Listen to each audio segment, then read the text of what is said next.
കഥാമൃതം വിക്രമാദിത്യ കഥകൾ. മാലതി എന്ന രണ്ടാമത്തെ സാലഭഞ്ജിക പറഞ്ഞ കഥ. ഒന്നാമത്തെ സാലഭഞ്ജിക പറഞ്ഞ കഥയും കേട്ട് മടങ്ങിയ ഭോജരാജാവ് അടുത്ത ദിവസം മന്ത്രിയായ പ്രഭാകരനോട് കൂടി പ്രഭാത കർമ്മങ്ങൾക്ക് ശേഷം സിംഹാസനത്തിൽ കയറുന്നതിനായി വന്നു. ഒന്നാമത്തെ പടി കടന്ന് രണ്ടാമത്തെ പടിയിൽ കയറാൻ തുടങ്ങിയപ്പോഴേക്കും രണ്ടാമത്തെ പടിയിൽ നിൽക്കുന്ന മാലതി എന്ന സാലഭഞ്ജിക ഭോജരാജാവിനെ തടഞ്ഞു നിർത്തി. അങ്ങ് എവിടേക്ക് പോകുന്നു? നീ എന്തിനാണ് എന്നെ തടയുന്നത്? ഈ സിംഹാസനത്തിൽ ഇരുന്ന് ഭൂമണ്ഡലത്തെ ഭരിച്ചിരുന്ന വിക്രമാദിത്യ ചക്രവർത്തിയുടെ കഥ സ്മരിച്ചാൽ അങ്ങേക്ക് ഇതിൽ കയറുന്നതിന് ധൈര്യമുണ്ടാകുന്നതല്ല. ഓഹോ, എന്നാൽ അദ്ദേഹം രാജ്യം ഭരിച്ചിരുന്ന കാലത്ത് നടത്തിയ അതിശയകരമായ ഒരു കഥ പറഞ്ഞു കേൾപ്പിക്കൂ. മാലതി കഥ പറയാൻ തുടങ്ങി.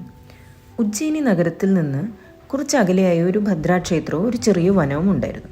ആ വനത്തിൽ കഴിഞ്ഞിരുന്ന ജ്ഞാനശീലൻ എന്നൊരു മഹർഷി യാഗം നടത്തി ദേവിയെ പ്രസന്നയാക്കുകയും ഭൂലോകം അടക്കി ഭരിക്കുന്നതിനും അതിനടുത്തുള്ള മുരുക്കുമരത്തിൻ്റെ ശാഖയിൽ തൂങ്ങുന്ന വേതാളത്തെ കൈവശപ്പെടുത്തുന്നതിനും അനുഗ്രഹിക്കണമെന്ന് പ്രാർത്ഥിക്കുകയും ചെയ്തു.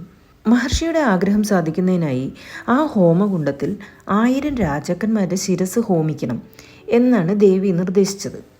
ദേവിയുടെ നിർദ്ദേശപ്രകാരം മഹർഷി 999 രാജാക്കന്മാരെ ഉപായത്തിൽ വശത്താക്കി അവരുടെ തലകൾ ഹോമിച്ചു. ഇനി വിക്രമാദിത്യ മഹാരാജാവിൻ്റെ ശിരസ് മാത്രമേ ബാക്കിയുള്ളൂ. എങ്ങനെ അദ്ദേഹത്തെ ഉപായത്തിൽ ഹോമകുണ്ടത്തിലേക്ക് നയിക്കാം എന്ന് ചിന്തിച്ച് മഹർഷി അതിനൊരു ഉപായം കണ്ടെത്തി. വിക്രമാദിത്യ മഹാരാജാവിനെ സ്വാധീനപ്പെടുത്തണം എന്നുള്ള ഉദ്ദേശത്തോടെ മഹർഷി നിത്യവും വിക്രമാദിത്യ സദസ്സിൽ ഒരു മാതളഫലം കാഴ്ചയായി വയ്ക്കുന്നത് പതിവാക്കി. എന്നാൽ രാജാവ് ഇത് ശ്രദ്ധിച്ചതേയില്ല. ഒരു ദിവസം മഹർഷി കാഴ്ചവെച്ച ആ മാതളഫലം എങ്ങനെയോ താഴെ വീഴുകയും അതിൽ നിന്ന് രത്നങ്ങൾ ചിതറുകയും ചെയ്തു. ഇത് കണ്ട് രാജാവ് അത്ഭുതപ്പെട്ടു. അടുത്ത ദിവസം മഹർഷി മാതളഫലവുമായി വരികയും രാജാവ് അദ്ദേഹത്തെ സ്വീകരിച്ചിരുത്തുകയും ചെയ്തു.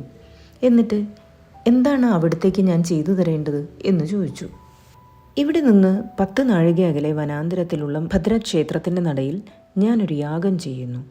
ഈ വരുന്ന കൃഷ്ണപക്ഷ ചതുർദശി ദിവസം അതിൻ്റെ പരിസമാപ്തിയാണ്. അതിലേക്ക് താങ്കളും കൂടി വന്നെത്തണം. വിക്രമാദിത്യ രാജാവ് സമ്മതിച്ചു. അതിന് പ്രകാരം കൃഷ്ണപക്ഷ ചതുർദശി ദിവസം രാത്രിയിൽ വിക്രമാദിത്യ രാജാവ് വിശിഷ്ട വസ്ത്രങ്ങൾ ധരിച്ച് ആയുധങ്ങളും എടുത്ത് വനത്തിലേക്ക് പുറപ്പെട്ടു. രാജാവിനെ സൽക്കരിച്ചതിന് ശേഷം മഹർഷി ആ വനത്തിൽ തലകീഴായി കിടക്കുന്ന വേതാളത്തെ പിടിച്ചു കെട്ടി കൊണ്ടുവരണം എന്നപേക്ഷിച്ചു.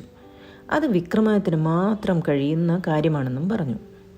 വിക്രമാദിത്യൻ മുരിക്കിൽ കയറി വേതാളത്തെ എടുത്ത് തോളിലിട്ട് നടക്കും വഴി വേതാളം പറഞ്ഞു, വഴി ഇനിയും അധികമുള്ളതിനാൽ ഞാനൊരു കഥ പറയാം, കേൾക്കണം.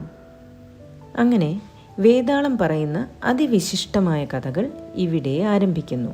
വേതാളം പറഞ്ഞ ഒന്നാമത്തെ കഥ പത്മാവതി. ദേവപുരം എന്ന രാജ്യത്ത് വജ്രമകുടൻ എന്നൊരു രാജാവും ഒരു മന്ത്രിയും ഇരുവർക്കും ഓരോ പുത്രന്മാരും ഉണ്ടായിരുന്നു. 2 കുമാരന്മാരും ഒരിക്കലും പിരിയാതെ ഒരുമിച്ച് കളിച്ചു പഠിച്ചു വളർന്നു. അവർക്ക് പ്രായം 16 ഒരിക്കൽ ഇരുവരും കാട്ടിൽ വേട്ടയ്ക്കായി പോയി. യാദൃശ്ചികമായി രാജകുമാരൻ ഒരു കാട്ടുപൊയ്കയിൽ കുളിച്ചുകൊണ്ടിരുന്ന അതിസുന്ദരിയായ ഒരു സ്ത്രീരത്നത്തെ കണ്ടു. അവൾ രാജകുമാരനെയും കണ്ടു.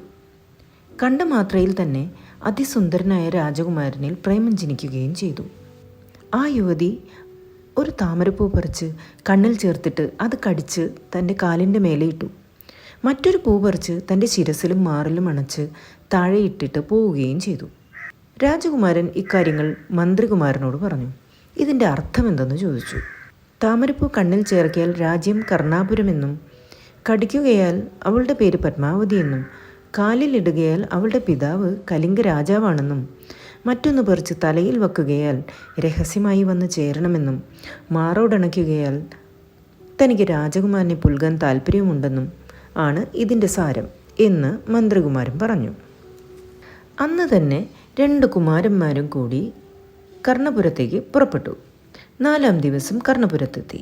അവിടെ ഒരു ഗൃഹത്തിൽ താമസമാക്കി.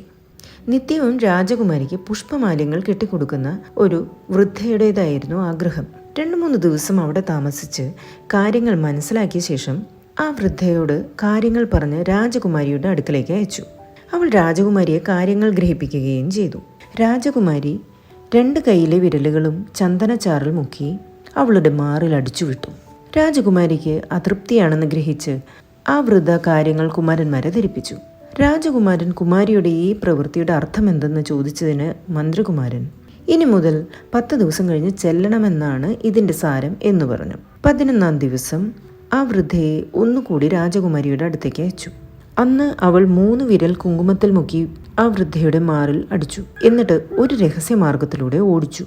അവർ ഭയന്ന് ഓടി വന്ന കുമാരന്മാരോട് ഇനി താൻ പോകില്ലെന്നും താൻ എന്തിനാണ് കുമാരിയുടെ തല്ലു മേടിക്കുന്നത് എന്നും ചോദിച്ചു. രാജകുമാരൻ കുണ്ഠിതപ്പെട്ടു. എന്നാൽ മന്ത്രികുമാരൻ അവൾക്ക് തീണ്ടാരിയാണെന്നും 3 നാൾ കഴിഞ്ഞ് ആ ഗൂഢമാർഗത്തിലൂടെ ചെല്ലണമെന്നുമാണ് അതിൻ്റെ അർത്ഥം എന്ന് പറഞ്ഞു. 4-ാം ദിവസം കുളിച്ച് സുഗന്ധലേപങ്ങൾ തേച്ച് പട്ടാമ്പരങ്ങൾ ഉടുത്ത് രാത്രി ഗൂഢമാർഗത്തിലൂടെ രാജകുമാരൻ കുമാരിയുടെ ശയനഗൃഹത്തിൽ കടന്നു. കുമാരനെ കാത്തിരുന്ന കുമാരി സന്തോഷവതിയായി. യഥേഷ്ടം ശയിച്ചും രമിച്ചും 10 ദിവസങ്ങൾ കഴിഞ്ഞുപോയി. അപ്പോഴാണ് രാജകുമാരൻ മന്ത്രികുമാരനെ സ്മരിച്ചത്. പെട്ടെന്ന് സകല സുഖാനുഭവങ്ങളും മറന്ന് കുമാരൻ വിളറി ക്ഷീണിച്ച് വരണ്ട മുഖത്തോടു കൂടിയിരുന്നു. വ്യസനത്തിൻ്റെ കാരണം അന്വേഷിച്ച കുമാരിയോട് കുമാരൻ മന്ത്രികുമാരനെ പറ്റി പറഞ്ഞു. കുമാരനെ കാണണമെന്നും കണ്ടതിന് ശേഷം മടങ്ങി എത്തിക്കൊള്ളാമെന്നും പറഞ്ഞു.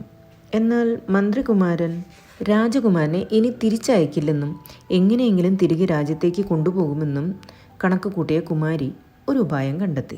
കുമാരി ഒരു മധുര പലഹാരമുണ്ടാക്കി അതിൽ വിഷം ചേർത്ത് അത് രാജകുമാരൻ്റെ പക്കൽ മന്ത്രികുമാരന് വേണ്ടി കൊടുത്തുവിട്ടു.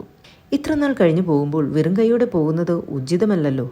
രാജകുമാരൻ കുമാരിയെ പിരിയുന്നതോർത്തും മന്ത്രികുമാരനെ ഇത്രനാൾ വിട്ടിരുന്നല്ലോ എന്നോർത്തും മനസ്താപത്തോടെ ആ ഗൂഢമാർഗത്തിലൂടെ മന്ത്രികുമാരൻ്റെ സമീപം എത്തിച്ചേർന്നു. ചെന്ന ക്ഷണത്തിൽ തന്നെ ക്ഷമാപണം നടത്തി. എന്നിട്ട് രാജകുമാരൻ മന്ത്രികുമാരന് ആ പലഹാരം കൊടുത്തു. മന്ത്രികുമാരന് രാജകുമാരനോട് യാതൊരു പരിഭവവും ഉണ്ടായിരുന്നില്ല. മന്ത്രികുമാരന് ആ പലഹാരം കണ്ടപ്പോൾ തന്നെ അതിൽ വിഷാംശമുണ്ടെന്ന് സംശയം തോന്നി. എന്നെ കൊല്ലണമെന്ന് ഇവിടത്തേക്ക് മോഹമുണ്ടോ എന്ന് ചോദിച്ചു. അതെന്താണ്? കുമാരൻ ഞെട്ടിപ്പോയി. അതിനുത്തരമെന്നോണം അവിടെ അടുത്തുണ്ടായിരുന്ന ഒരു നായയ്ക്ക് ആ ഭക്ഷണം കൊടുക്കുകയും അത് കഴിച്ച് ആ നായ തൽക്ഷണം ചാകുകയും ചെയ്തു. രാജകുമാരൻ അത് കണ്ട് സ്തബ്ധനായി ഇരുന്നു പോയി.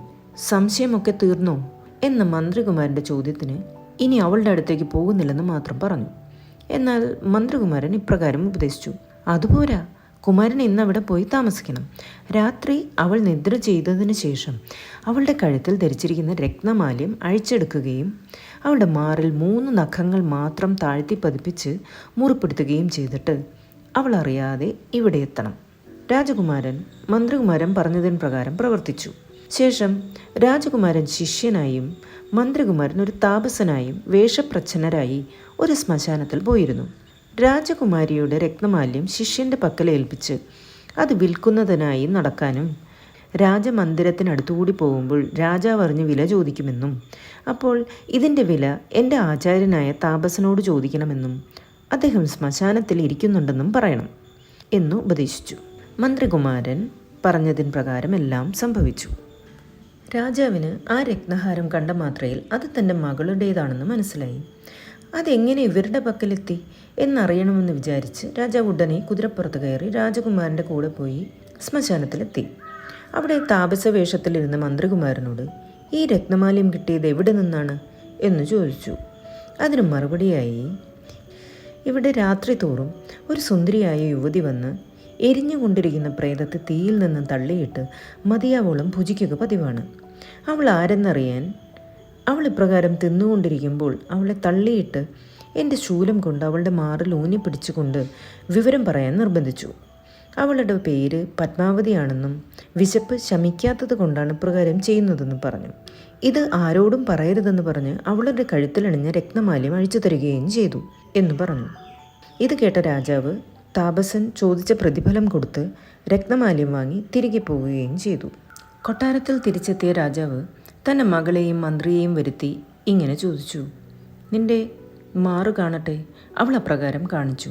ആ താപസൻ പറഞ്ഞ വിധം ശൂലം കൊണ്ട് മുറിഞ്ഞ പോലുള്ള 3 മുറിവുകളും അവളുടെ കഴുത്തിൽ രക്തമാല്യം ഇല്ലാതെ ഇരിക്കുന്നതും കണ്ട് ആ മാല്യം അവളെ കാണിച്ചു. അവൾ അത് കണ്ട് ലജ്ജിച്ച് അധോമുഖിയായി നിന്നു. അവളുടെ നിലയും ലക്ഷണങ്ങളും കണ്ട് താപസൻ്റെ വാക്ക് ബ്രഹ്മവാക്യം എന്ന പോലെ വിശ്വസിച്ച് ഈ വിവരമെല്ലാം മന്ത്രിയോട് പറഞ്ഞു. ഇനി ഇവളെ നാം എന്ത് ചെയ്യണമെന്ന് ചോദിച്ചു. ഇവളിപ്പോൾ രാക്ഷസകൃത്യം സ്വീകരിക്കുകയാൽ ഉപേക്ഷിക്കുന്നതാണ് നല്ലതെന്നും കൊല്ലുന്നതായാൽ പാപവും അകൃത്യവുമാകിയാൽ മേൽപ്പറഞ്ഞ വിധം ചെയ്യേണ്ടതാണെന്നും മന്ത്രി അറിയിച്ചു. ഉടൻ തന്നെ അവളെ അവർ രാജ്യത്തു നിന്ന് ബഹിഷ്കരിക്കുകയും ചെയ്തു. ആ സമയം രാജകുമാരനും മന്ത്രികുമാരനും സ്വരൂപത്തോടു കൂടി ബഹിഷ്കൃതയായ രാജകുമാരിയെ കണ്ടെത്തി അവളെ കൂട്ടിക്കൊണ്ട് തൻ്റെ രാജ്യത്തേക്ക് പോവുകയും ചെയ്തു. തൻ്റെ പുത്രിയെ ഉപേക്ഷിച്ചതിനാലുള്ള സന്താപം നിമിത്തം രാജാവ് കാലതാമസം കൂടാതെ മരണം പ്രാപിച്ചു.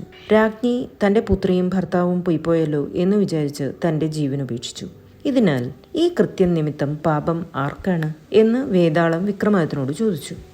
മന്ത്രികുമാരൻ പറഞ്ഞതിനാൽ രാജകുമാരൻ പ്രവർത്തിച്ചെങ്കിലും മന്ത്രിയുടെ അഭിപ്രായം കേട്ട ശേഷം തീരെ ആലോചിക്കാതെയും പരിശോധിക്കാതെയും രാജകുമാരിയെ ഉപേക്ഷിക്കണമെന്ന് തീരുമാനിച്ചതിനാൽ പാപം മന്ത്രിക്കാണെന്ന് വിക്രമാദിത്യൻ മറുപടി പറഞ്ഞു.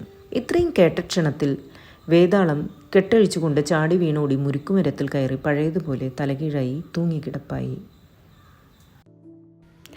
വേതാളം പറഞ്ഞ രസകരമായ മറ്റു കഥകൾക്കായി അടുത്ത ലക്കം കാണുക.